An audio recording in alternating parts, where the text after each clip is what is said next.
everyone. So, yung totoong leader does not entitled with their title. In other words, a true leader works for themselves out of a job.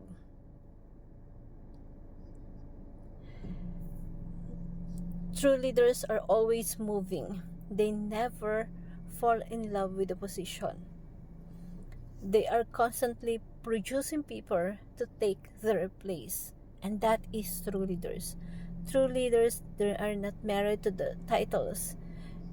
When a person's married to a title, that is a sign that they are slave of the title.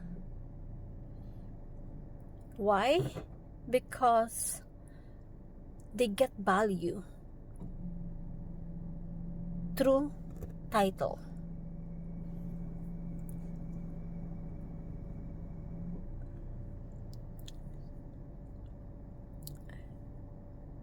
Why? Because they get their value from the title that they have, and most of the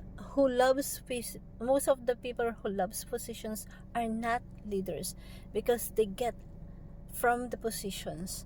That's why they're trying to kill people, because they lose it, they lose themselves. They made themselves to the title of the positions. The true leadership does not maintain followers. A true leader works themselves out of the job. Pinagtatrabahuhan nila yung kung anong meron sila. At ang ginagawa nila, they created people para pumalit sa posisyon nila. Kaya nga ang hirap kasi yung hindi totoong leader, kayang pumatay ng tao. Wag lang silang mapalitan doon sa posisyon na meron sila. Doon mo malalaman kung gaano katotoong leader ang isang tao. Kapag hindi siya entitled sa position niya. Sa buhay natin, sa ginagawa natin, nakakalungkot kasi may mga leader tayo na ganun. At ang daming nawawalang buhay because yung iba is kaya nilang pumatay dahil sa posisyon na meron sila. Most na nangyayari talaga sa panahon natin.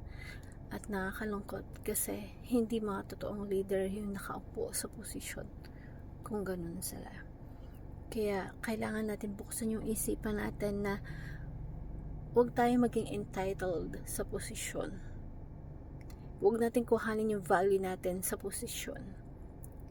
We can create something out of nothing na hindi nakadepende sa posisyon. Hope this simple motivational talk you learn something. Thank you everyone and God bless.